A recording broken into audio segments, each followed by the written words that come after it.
Today, I want to share with you a powerful Bible memory technique that I've been using more and more in my own memorization journey. It's simple, effective, and my hope is that it can be a new tool that you can start using in your own journey as you memorize verses or passages of the Bible. My name's Josh, this is Bible Memory Goal, and by the way, if you didn't know already, I recently published a book called Memorize What Matters, 12 Proven Strategies to Memorize the Bible. It's available in hardback, paperback, ebook, and even audiobook. I narrated it myself. And the technique that I'm about to share with you today comes from a chapter in there called Puzzle Patterns. And so I'm looking forward to sharing that with you. But if you want to learn about that and so many more techniques and tips and stuff like that, go to memorizewhatmatters.com. But enough about the book. Let's go ahead and get into this technique. So if you've been following me or Bible Memory Goal for a while, you've probably heard me talk about the first letter method. And this is a method that's commonly used by actors or anyone needing to memorize lines. And the idea is simple. You're taking the first letter of each word in a passage, and you use that as a prompt to help you recall the full text.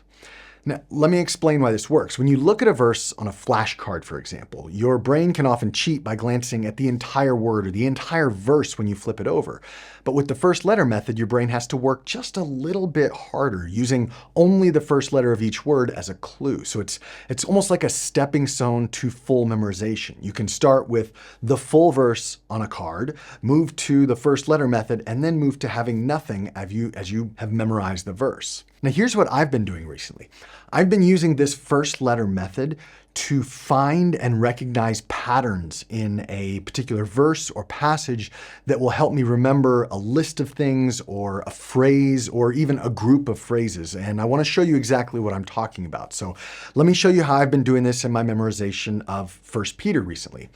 Right now I'm in 1 Peter, and the example that I've used before is 1 Peter 1:1, which says, Peter, an apostle of Jesus Christ to God's elect, exile scattered throughout the provinces of Pontus, Galatia, Cappadocia, Asia, and Bithynia.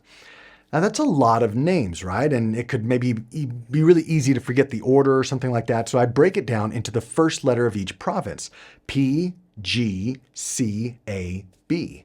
And for me, I can separate that out in PG, as in like a PG movie about a yellow cab, or CAB, like a taxi.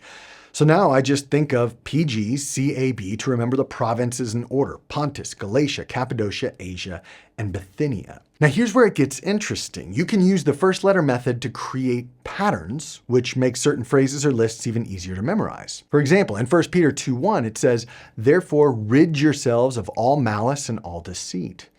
Now, at first, I struggled with remembering malice for some reason because I kept thinking of anger in my mind, but then I noticed that the first letters of malice and all deceit spell out M-A-A-D, or mad.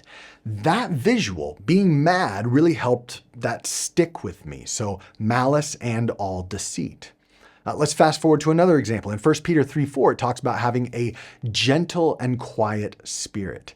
Now, in verse 4, which happens in a car outside my office, 4 wheels, verse 4, that's part of my memory palace and how I remember it, there is somebody in that car who's reading a GQ magazine. I use GQ to remember gentle and quiet spirit. So that GQ, that's what that stands for, and it's those little tricks that make all the difference in allowing me to memorize these words or phrases that sometimes I get out of order. All right, let's do one more example. Take 1 Thessalonians 4:16, which says, for the Lord himself will come down from heaven with a loud command, with the voice of the archangel, and with the trumpet call of God, and the dead in Christ will rise first.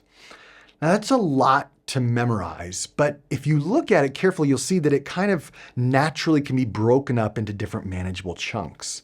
So you've got the loud command with the voice of the archangel, with the trumpet call of God, and the dead in Christ shall rise first. Now I can remember like that LC, right? The loud command, or those 2 letters, VC, voice, right?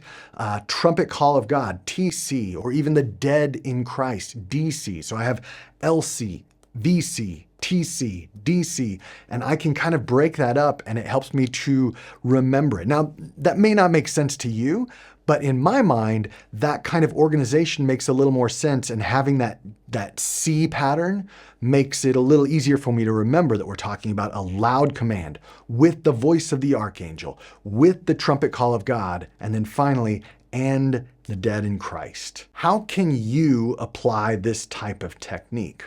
Well, first of all, it's really always a great idea to start with that first letter method. I think that can be so helpful in allowing you to just begin the process of memorization by lessening the amount of information that you give your brain.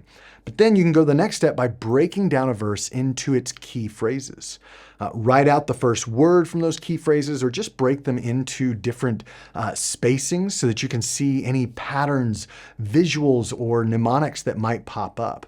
It's not always going to happen, but sometimes it'll just appear for you and it'll be very evident. And the more you practice it, the easier it will get. And soon those tricky verses will become much easier to recall. This is one of just many techniques that I found helpful in my Bible memory journey. And if you found this tip useful, I promise you're really going to love this book, Memorize What Matters, 12 Proven Strategies to Memorize the Bible. You can grab a copy at memorizewhatmatters.com in whatever format works best for you. And if you've been enjoying these tips, don't forget to hit that like button and the subscribe button for more Bible memory strategies. Thank you for watching, and remember, keep memorizing what matters.